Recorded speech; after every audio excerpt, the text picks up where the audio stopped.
We're calling the March board meeting of the Bartlett Regional Hospital to order. Mr. Letterman, are you ready to do the land acknowledgement? If someone would put it on screen, that would be great. You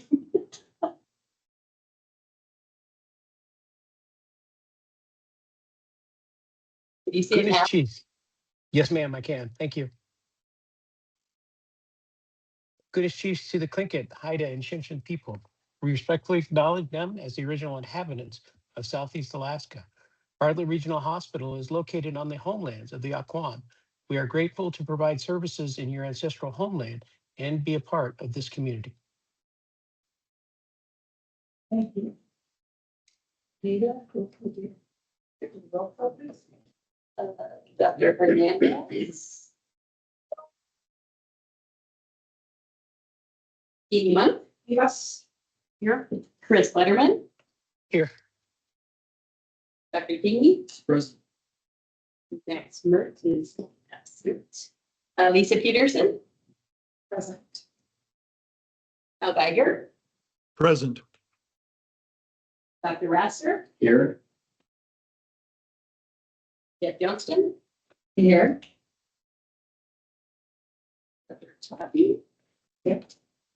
And there's other two new standing.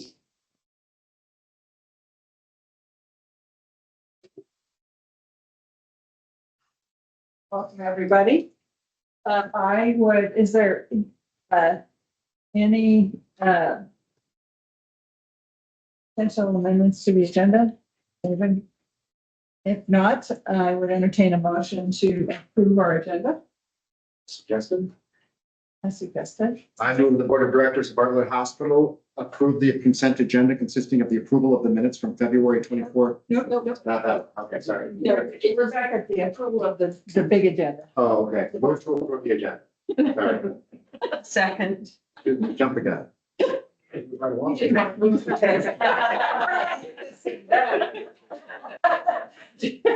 Do we have any public participation? I don't see anyone in the room. Is there any line? What's it for? Like, it's good. Seeing none. I would entertain a motion to approve the consent agenda. Very good. I move the Board of Directors of Bartlett Regional Hospital to approve the consent agenda consisting of the approval of the minutes from February 24, 26, the Board of Directors meeting, from January 26, the financials, the final FY 25 financial audit report, and the home health and hospice quality improvement plan. I'll second. Thank you. Okay. Old business. Mr. Guy. Thank you, Madam Chair, for the household capacity update. For February, CCU had 66 patient days, med surge 352, MHU 241, OB 73, newborn nursery 51. ED saw 879 patients in February. We currently have 3 long-term care patients waiting for placement and 1 patient waiting for substitute. I'm happy to answer your question. Dr. Eston. So I'm on the med staff, and just from the 30,000-foot view, we've been busy. We've actually bypassed people a few times, right? That's like maybe 5 days or something in the recent past. So my question / comment is, we're not getting the demonstration project funding. And so there was a concern that that loss of funding might lean us towards either that Senate the congressional appropriation or going to an critical access hotel. Critical access So so our bed situation, Ms. McDowell, is when you say we're on bypass and critical access is 25, what constitutes full house? We just can't accept people. So through the chair, I think you're talking about our code triage policy. So there has been a couple of times we have been on that since the policy has been put in place. And what that looks like is when we can either be staffing or beds, but the last 2 times we've been on it was because we didn't have any beds. And so that's if med surg is full CCU's full, OB is somewhat full. They're holding more than 2 patients admissions in the ER for longer than 2 hours. And then we start looking at elective surgeries that are going to result in hospitalization. Do we need to cancel those? And once we hit that mark where we're not moving anybody, we don't have any discharges, we can't, there's nobody coming and going. Then we go to that code triage state where we look at, is there people from here waiting for placement that we could move to long-term care? So then we start looking at if there's people like what we call clean, people coming out of OR, that male or female that can go to OB for nursing care as opposed to med surg, so we don't have to cancel surgeries. And then we do share that with outlying communities that may want to send a patient to us. We just said we don't have that capacity to take them, we have to go somewhere else. But of course, we still provide services for those in town. And then any medevacs or Coast Guard that would come to us from what a scene response would be, not just a transfer, but if they got called for like an ATV accident in Puna, we would obviously take those patients because that's considered a scene response. So that's how that process is triggered. And then we send out emails to the med staff and then talk to the hospitals to see what movement do they have. Is there somebody that they're just kind of waiting one more day for, but that could go? And that's what actually got us out of that code status the last time. And then we also have the option, if there's no way to move, then people who are waiting for discharges, maybe later in the afternoon for rides, we would move them to the Solarium and make that a temporary discharge lounge. And either put a PA or a patient service aide in that area to wait for their family members to come pick them up to free their bed. And so, I just noticed that it's January, February, March, typically not the busiest times for us. And so what's that number? Is that like 38 or 42 or something? Yeah, that's a discussion. Yes. So as it pertains to the critical access question, we haven't just developed the dashboard where we're tracking patient census on a daily basis. So when she says we're at 38, it could be 20 observations and 13 acute, you know what I'm saying? So the mix of patients, what's more important than the actual number of bodies? Patients, sorry, not bodies. So we're trying, so the question for critical access, there's the financial piece and then there are the patients and the beds, how we take care of them. So we've developed a dashboard and trying to monitor. We do have crossed the 25 patient threshold on the acute side. I think it's 6 or 7 days to start the year. So we have been busy. Okay, that's what I thought. We're trying to look back and trend it over the course of the last couple of years to see if there's a bit of pattern shift too, right? Yes, aging population. So, hey, that's very. I want to acknowledge that Dr. Hernandez has joined us.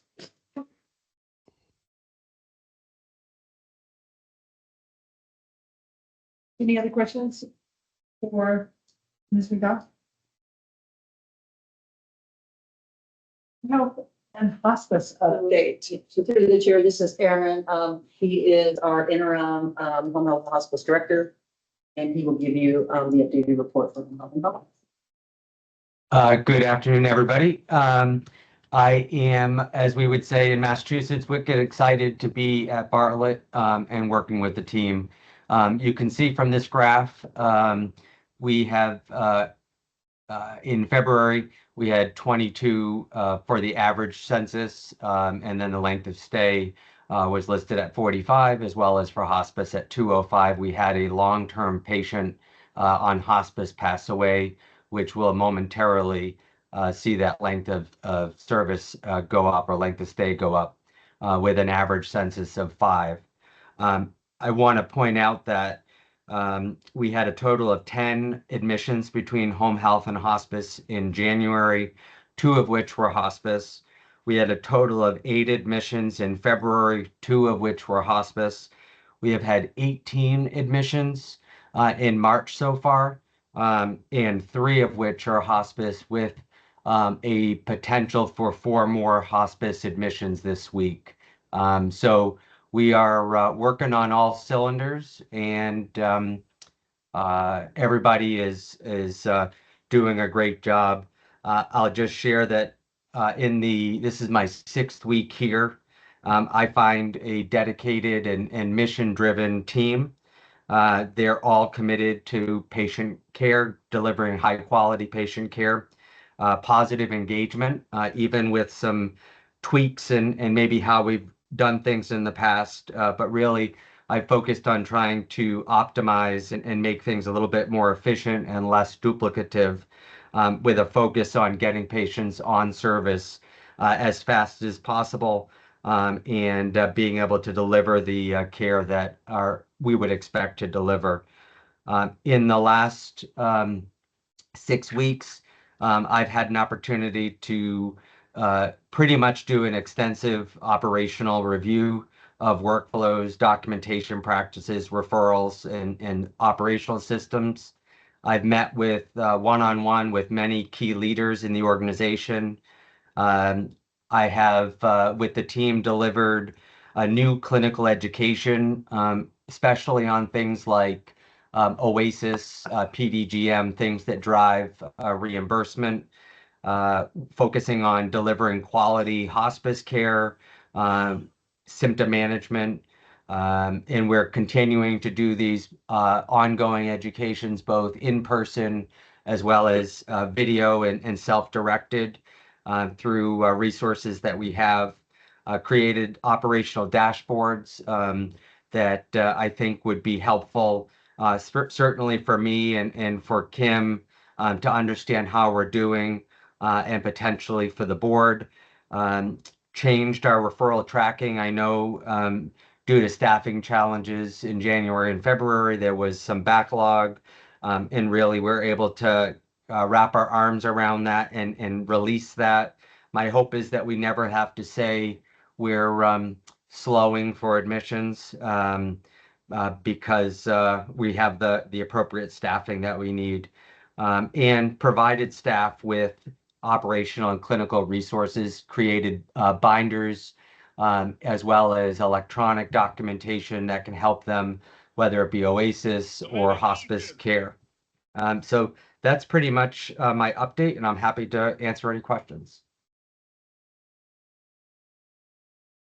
Any questions, Florence? Thank you.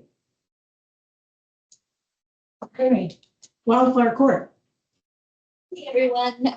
For February, the Wildflower Court average daily census was around 47.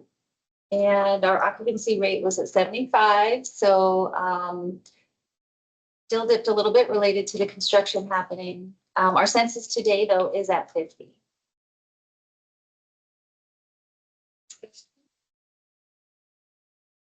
Construction over? Almost. Last like. What's the ETA? The latest ETA? So my understanding is that I believe Dawson is finished. I did not see them in there today, and that we have a company in to look at the call bell system to make sure everything is up to date and working. So I'm hoping that they're going to be here for a couple of days. So we'll see what they find. So And then 8 after to 10 that- days, maybe I'm hoping sooner. sooner. Yeah. So,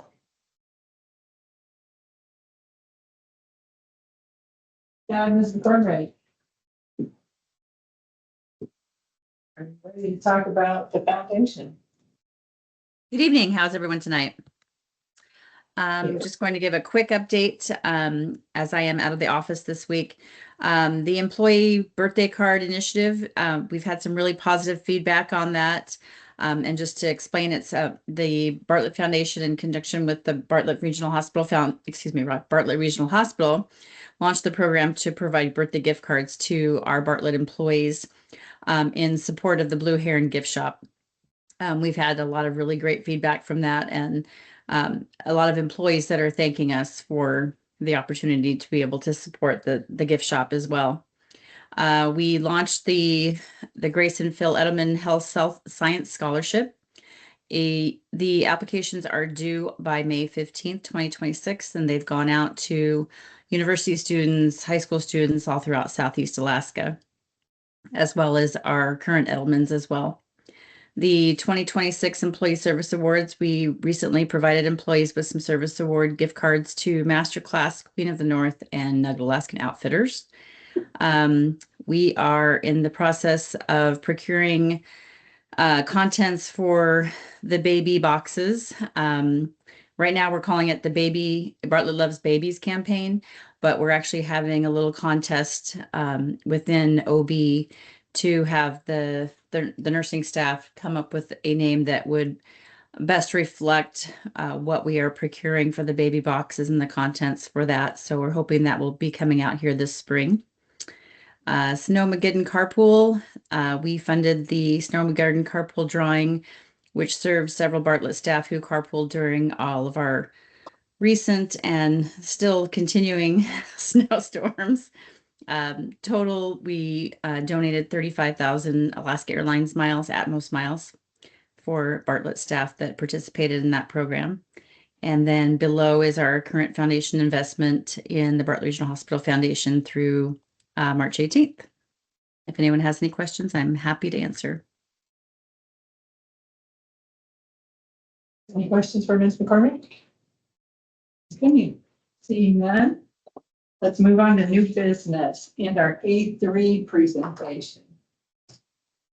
Good evening. I'm Cody Murray, Director of Respiratory Therapy. I'm working on A3 with Chad to address burnout and resilience. Our problem is that 2024 and 25 Presti engagement surveys indicated while improving our resilience to burnout,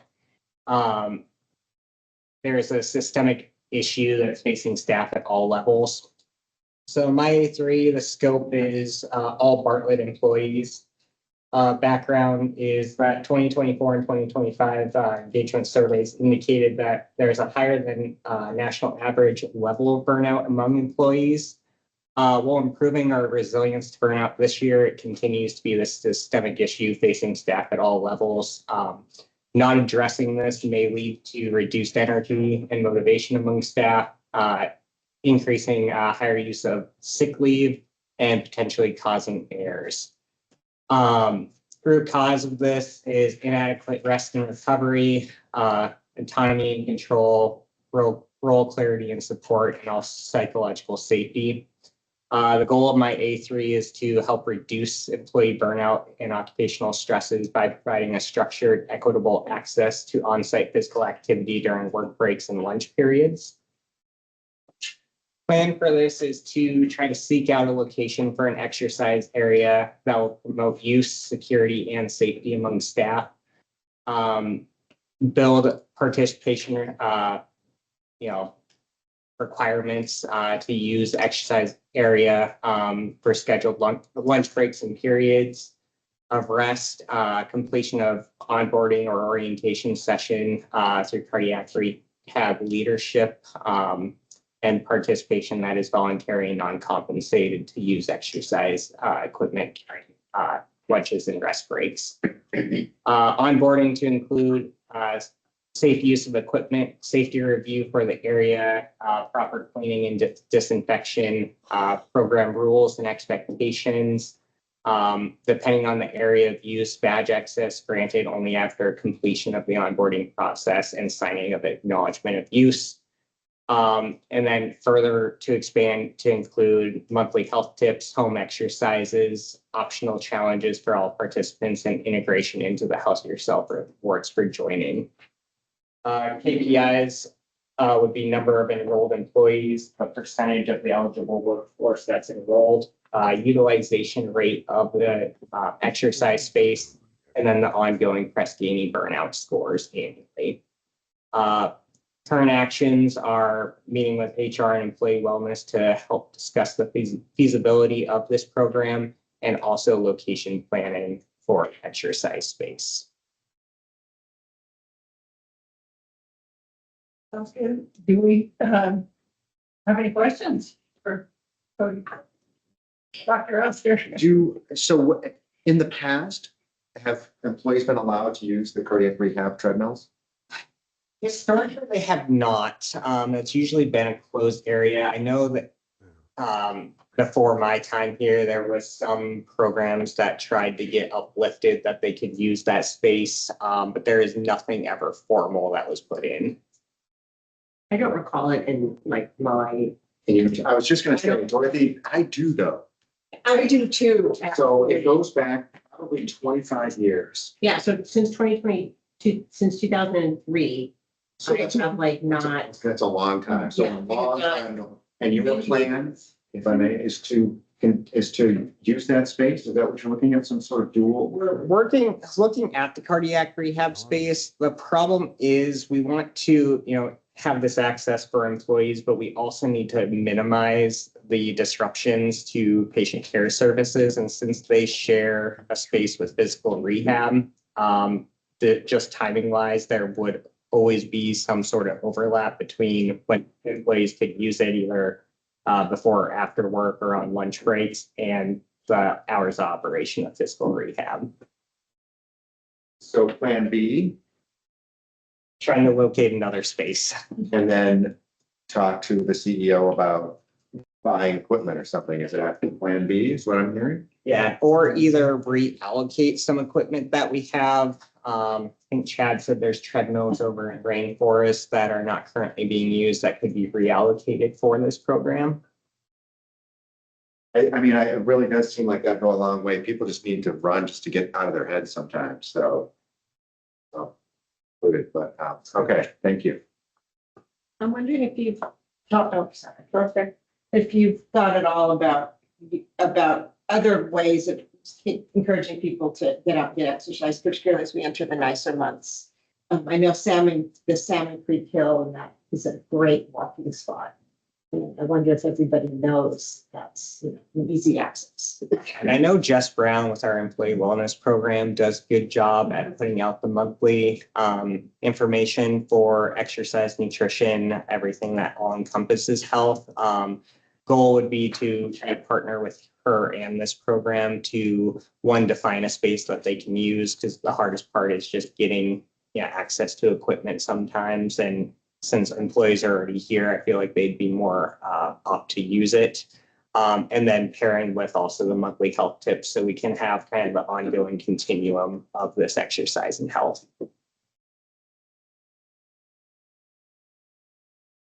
Yes. So as a person who hates surveys and hates having people like ask me to do more things, the thought of completing of an onboarding session and then doing stuff to be able to use it would be extremely frustrating. But I greatly appreciate your thought that you would have this, but if it could be simplified, yes, clean your stuff after you use it or something like that, that would be great. And it could be other things too. It could be some stretching. It doesn't have to be a treadmill. It could be whatever medication and a tablet you could be able to do stuff. That kind of sounds great.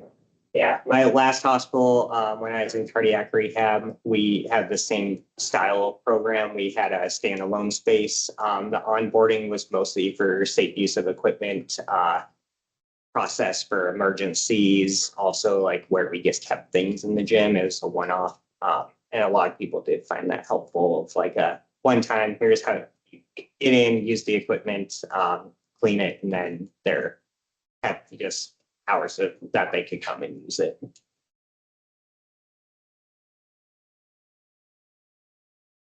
Sorry, just to add a little bit of context, over the last couple of meetings, we talked about the A3s and the burnout. And what I just want to compliment Cody and thank him, because he came back the day we asked staff to come up with, to take on one of these tasks. Cody came back that day with a thoughtful idea and a plan. And it wasn't just, this isn't technically a departmental A3, but he's using his experience and his expertise to look to benefit the entire hospital. And so I just wanted to make sure that we're tying it back to the engagement scores, the level 2 A3s, and our overall strategy of keeping our employees happy and moving them forward. So I'm looking forward to seeing where this goes. And I think we've got a lot of potential here for staff. This has been something that people have asked for a long time. We'd like to get it back up and going. Great. Any other questions or comments? Hopefully we can find an appropriate space and equipment that doesn't affect patient care.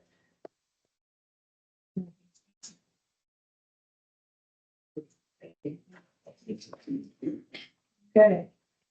Ms. McDowell, you're up again, the level 4 trauma complicated designation. Thank you, Madam Chair. So every 3 years, we get re-verification survey done by the state trauma for our level 4 designation. And so we're up again in 2026. Part of the packet that has to go to the state to request for them to come and do the survey is a resolution from the board that you're aware that we're doing that and that you agree for us to move forward to do that. So that's what this request is for you here, to present to the board and have it signed so I can send that and the med staff resolution to the state trauma office so they can put us in the queue for trauma verification, re-verification of our level 4 designation. And the dates we picked was December 1st to December 31st. Any questions for her before we? If I may, so we have the head of the ER here, Dr. Tottenham. So I know that we've gone back and forth between 3 and 4 briefly. And what's the big category difference, if I could borrow Jody, between 3 and 4? Do you know? Yeah, so the designation difference between a level 3 and a level 4 is pretty much having general surgery on site. We've looked at that in the past. I would say where we're at right now, I think we would, we're struggling honestly to get our level 4 designation. There was some hiccups along the way with some trauma registry. We worked that out. And so I think we're comfortable going to and being successful with our level 4, but I don't think anytime in the near future we hit the criteria that's needed for level 3 designation. Some of that is the increased requirements that are coming from the state to maintain your certain levels. They tend to be adding more work on that would require adding another FTE. So you have to be a little creative about that. We did talk to the state at length, and Dr. Totten was in on those calls as well, about what other hospitals in the state are doing when we're all looking at payment reform. And yet we're kind of having some other criteria added on that increases what our FTE count would be in our finances. So they're looking, the state is aware of that and we're looking at it, but I think right now the level 3 is probably too far out of our range just for the criteria that they require us to maintain, including having a general surgeon pretty much ready at any time. And so there's ER support about this level 4. Yes, and the trauma committee as well, and medical staff, it's all report, there's also a report there that also passed the support resolution and support. Okay, so I got it. Any other questions? Seeing none, they would entertain a motion. I'll make motion. I move that the board of directors support the designation. Sorry, I lost it now. The board of directors of Bartlett Regional Hospital approve the hospital board resolution to sustain a level 4 trauma hospital designation. I second it. Thank you. Seeing no objections. Motion passed. Medical staff report, Dr. Dutton. Madam Chair, I want to echo a lot of what Dr. Astor and Ms. McDowell were saying, that it's been pretty busy recently. I think we're feeling that also with the code triage as well as the ORs running late on several occasions, and then the strain that puts on teams at multiple levels. And we did pass a similar trauma resolution to what was just passed here at a medical staff level at our last meeting. And then I wanted to thank the board and the community for the support for the Southeast Regional EMS Symposium that's happening later this week and this weekend. This is a really great gathering of a lot of the people that work within the EMS system in the region and also within the state, bringing in some really great speakers, and that's happening on campus and at the Centennial Building in the next several days up until Saturday. And I know Bartlett Regional Hospital has been one of the supporters of that, and I want to thank the board and the community for that support, for their support of this. And that's all I have for now. Otherwise, businesses. Okay. Committee meeting updates. Planning committee, Dr. Dutton. So we had a meeting and the minutes accurately reflect what the goings on. Finally getting started on the ER. Yeah, 5 or 6 years. I mean, it predates my time on this board. And it really sounds like it's happening this spring, right? Like real stuff. And then the other stuff that we had talked about sort of theoretically in sort of future planning, it remains to be seen, but the ER is sort of the big focus that's going to be happening very shortly. Are there any questions on? Seeing none. Let's move on to the Quality and Compliance Committee. Right, we met too, and it was a relatively short meeting, all things considered. The important thing that we realized was that, just mention the minutes accurately reflect the meeting as well. We did notice though, and note that in January, we did not have a quorum. And so the action items that are presented at that meeting will be presented again at the May meeting, and then we'll have to put it before the board again. And I heartfully apologize for that oversight. We also did not approve the minutes of that meeting either, again, because we just have the form.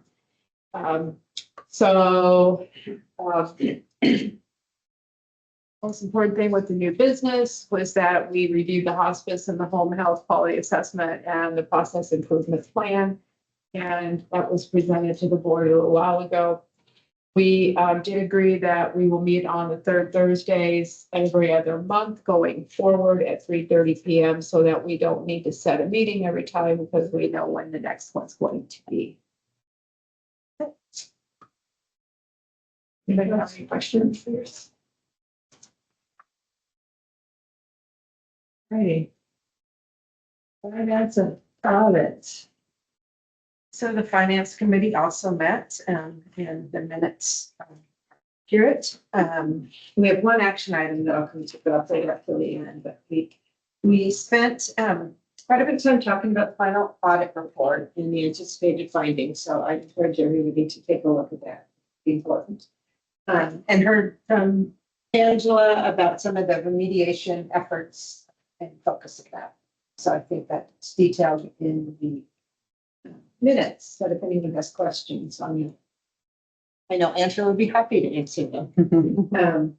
We also got I thought a pretty interesting report, monthly FTE count, looking at the monthly FTEs in 2025, including travelers, to assess whether rising labor costs are because of strategic growth or operational inflation. So the department's having more people kind of going back after kind of reductions, or is it for strategic growth?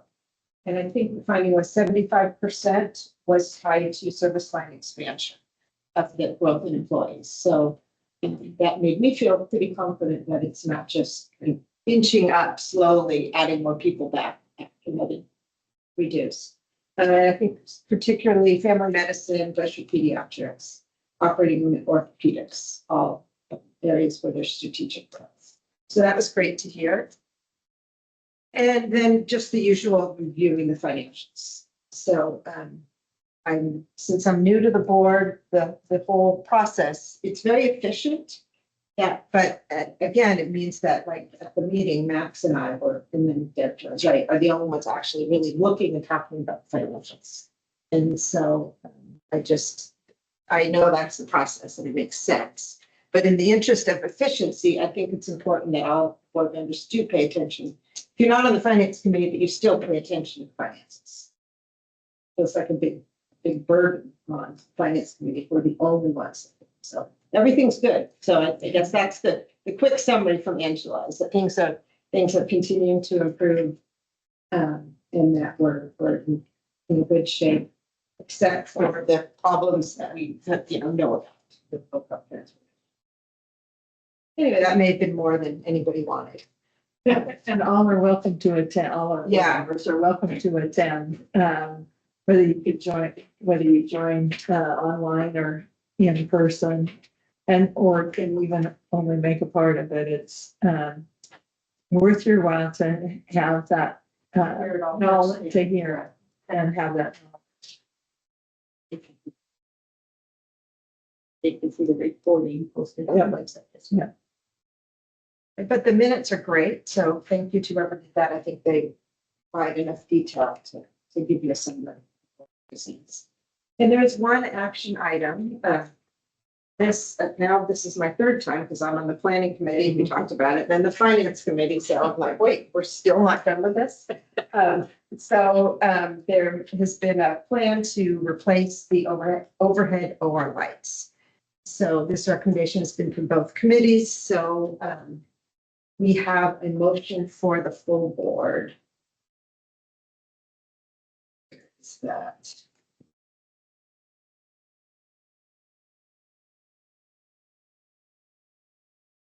It's right there. Which one on? I can't see that. Oh, great. So the motion is I move the, can I make the motion from the committee? So it's going on the committee, so it's an active motion. Once again, you've moved to move it on. But you're at the point where we just need to vote. So there is the motion on page 111 to approve the co-medical quote.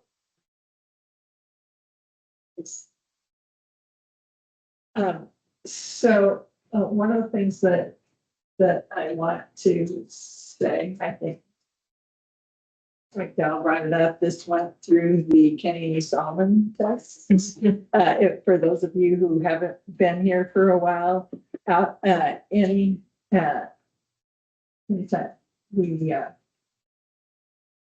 brought forward a project or equipment.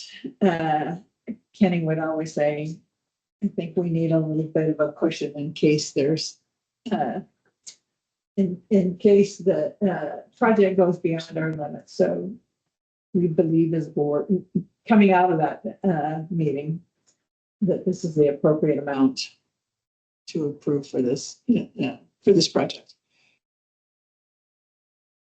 So are there any objections or any questions? Okay. Seeing no objections, this motion passes. Great.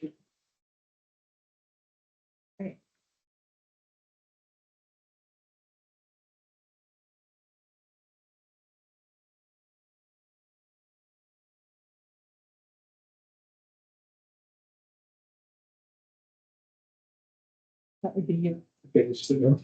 Introduction. Let's move on. So preparation of my letter today is actually goes to some of the stuff that Jeannie said before. It's just we have a duty to make sure that we're reevaluating what we're doing while we're doing. So over the last 18 months, we have had our financial issues. We've seen FTEs go up for strategic growth. I just wanted to reiterate with this letter the importance of seeking balance in all our decisions. And so one of the things that I put forward is the AAA. This is something that was put forward in 2008 by the Institute of Healthcare Improvement.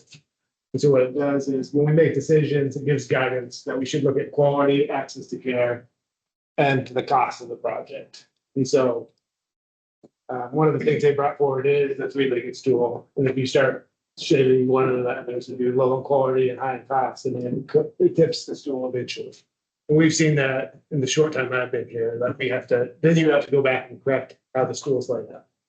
So I just wanted to use this to bring it forward again, I guess, as we make decisions that we have to look at all the pieces of the projects, but to make sure we're balancing quality, access to care, the cost of the project, as well as considering employee and efficient engagement and some of these things.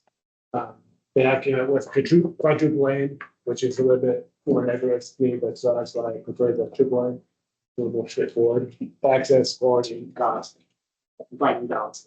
And so as we look at all our decisions, we just have to take that to the forefront, that we're using that as a tool as well as, a mission vision values to make sure we're moving the organization appropriately. And so with that, it's just trying to bring it forward again. I like to talk about these things with staff, leadership, to make sure it's just the forefront of everyone's mind in the decision. As we talk about decisions, we'll have transformation. We're still waiting on state to take the first step on what their decisions would be with some of the LOIs. They are moving forward, hopefully by the end of the month to make decisions. So hopefully we'll come back next month to planning finance. We have some of these answers, whether they'll approve some of our projects when we move forward with that. From a legislative standpoint, the big thing that's important to Bartlett and to us is the nurse licensure compact and the other licensure compact that's been introduced as kind of two separate set of bills. I know there's been more pushback on the nurse licensure compact as well. Some of our recent concern is that we might use that compact to try to introduce staffing ratios and mandate staffing ratios on Bartlett, which becomes difficulty. So if we looked at the cost of care, and if we start mandating additional staffing ratios upon us work, that increases FTEs, the cost of care we provide. In reviewing our staffing ratios, I believe we provide good staffing ratios in all our units. So whether we get the impact, if any legislations get passed, it's yet to be seen. I think the big players that are will be impacting the regional and Providence. So as we look at if they're reducing beds because of the staffing, can we have those areas where transferring patients? So short term would it impact Bartlett financially? Probably not.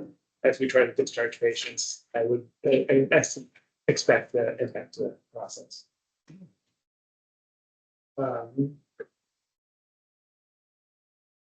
Over the course of the last month, I guess the first week of the month, we had Stroud Water come up. So this is something, a process we initiated with the National Rural Health Association to come to a strategic financial review of our processes. So they came through and met with directors, leadership.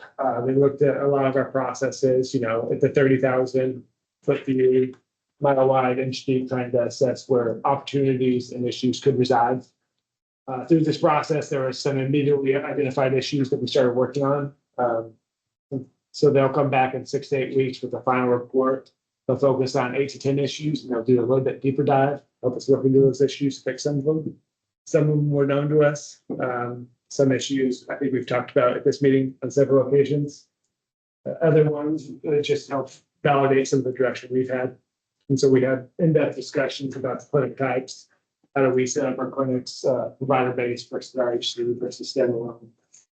How we process labs in those, how we do imaging in our clinics and in-house, and revenue cycle process we looked at as well. So the items are use of CRNAs, which I know it's been a discussion and will be an ongoing discussion, but it was discussed with Stroud as well. I just want to comment on the accident interview. When, and you probably said it somewhere in there and I missed it, but they will come back and help us put a plan together for how to move forward. They'll make some recommendations, help us prioritize that. Yeah, put a plan together forward. Yeah, and so hopefully they'll come with a best practice recommendation on what these things should be. So ideally, we'll bring that in front of the board, go through the various processes and get to that. So when they say 6 to 8 weeks, I guess 6 to 12. We've worked with them on a few projects. They're an excellent group to work with. They have a great knowledge of healthcare and different processes and how they think. This is something that was brought to us. It's funded to the USDA. So when they offered it, we thought, yeah, come take a look, give a recommendation. That's the big news that I'd like to bring forward is we did have allegation of staff safety. And so we had an OSHA inspection over the last 2 weeks. They came on site. There was no, and so through the allegations, there was no findings. So I just want the board to be aware of that. So they came in and did an inspection. They went to pharmacy. I think our pharmacy staff, our interim director, but more did a great job. All our processes were found. I think there might be some other things we need to look at through this process, but we'll continue to dive into that. Overall, good. Short report, there's some stuff pending. I know there'll be a lot of stuff coming in subsequent months as we move step forward, but if anyone has any questions. I was out of town last week too, so great to expect that soon.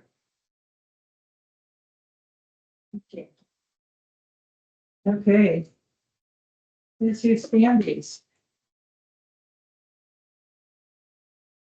You have Oh, I'm sorry. I tried to. Okay. You guys get me in a car this evening, so apologies for the backdrop. This is all good information. A couple of things probably to highlight for the assembly. from the assembly side to you. I was sorry I was not able to attend in person the finance meeting where the budget was presented to the assembly and some of those pre-budget budget meetings. We maintain a outsized but appropriate focus on that, which is shifting our schedules of meetings slightly with additional special meetings. And on April 1st, we'll be introducing, having a special meeting, pre-finance meeting to introduce the budget. And then we will enter into our, what people would consider maybe our more traditional budget process and schedule, but beefed up by the addition of all these other meetings. Last night, I had the opportunity, I was part of the last group. The assembly worked in groups of 3 to do the budget workshop. So those sorts of like scenario games that the public participated in, which was prioritizing cuts, really focused on different scenarios and sort of, if you've ever had to do one of those dot exercises where you have limited dots and different things to put them on, kind of that in reverse, which concludes that. So we'll be seeing those reports at our next meetings. We will also have, I guess, upcoming big topic. We will have our secondary meeting with Eagle Crest, as pertains more to our relationship with the hospital.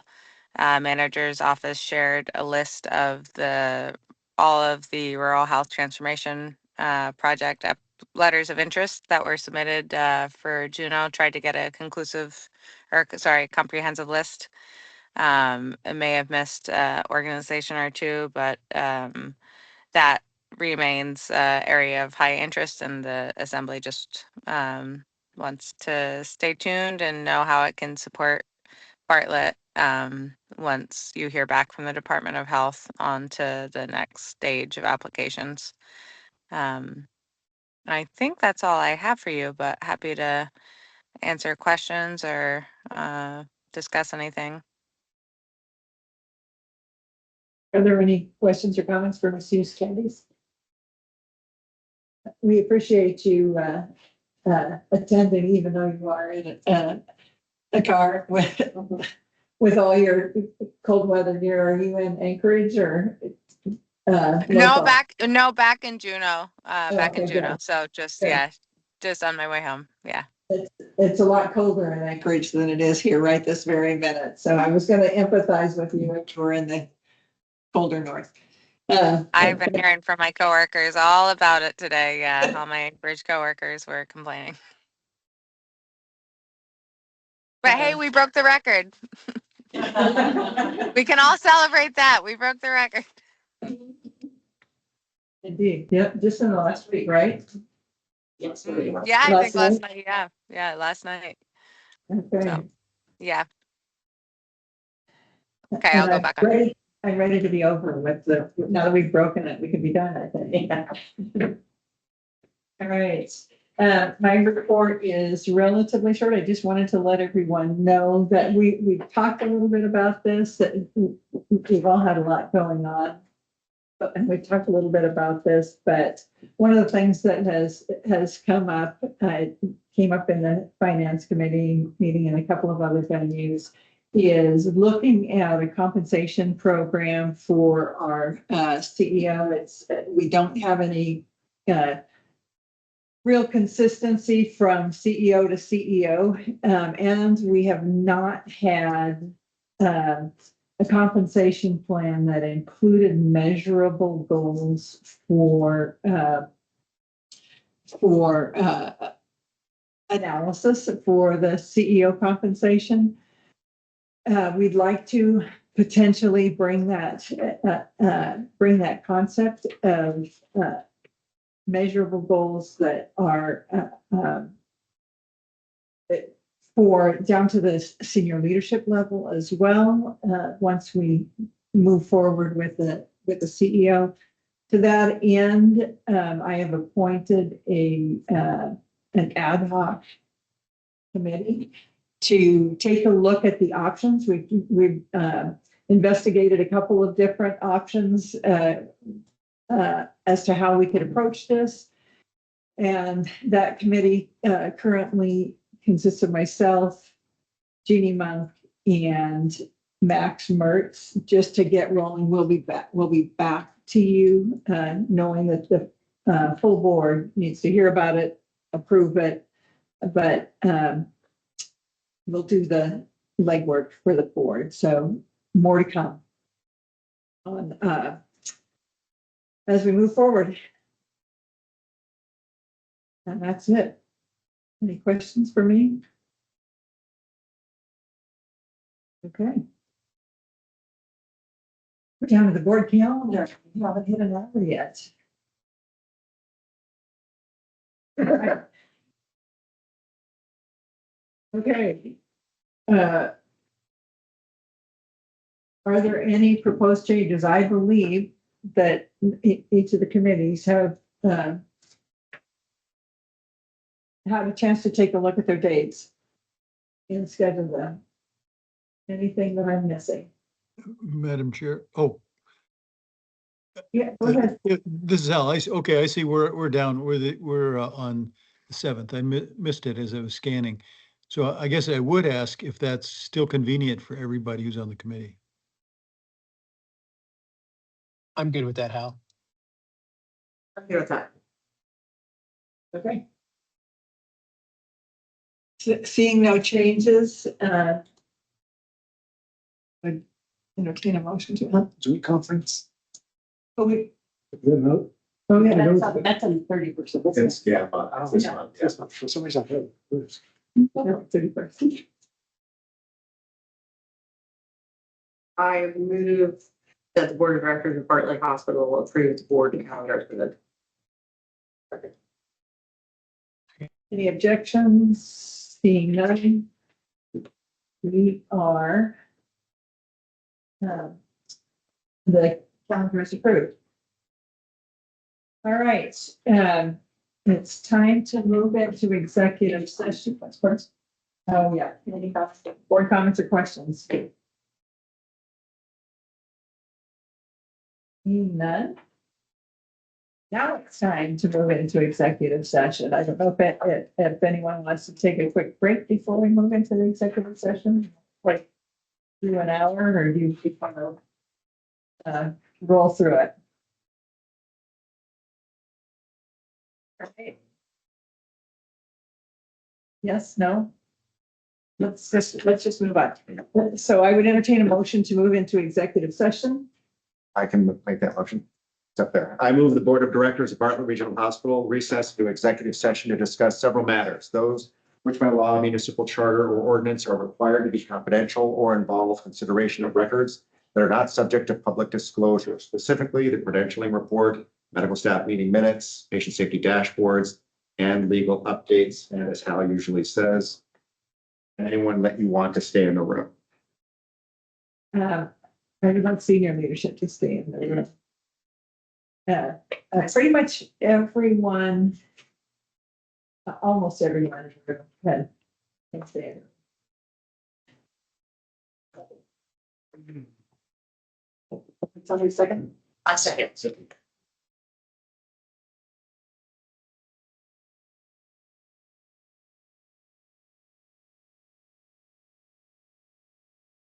Good. All right. Dr. Raster. Motion I move that we approve the credentialing report as presented by our chief of staff, Dr. Cotton. And no other major recommendation. We have a second on that? Second. I'll second that. Great. I believe we are adjourned for the night. An hour and 22 minutes, 20 minutes. Thank you all. Yes. Right. Speed it up.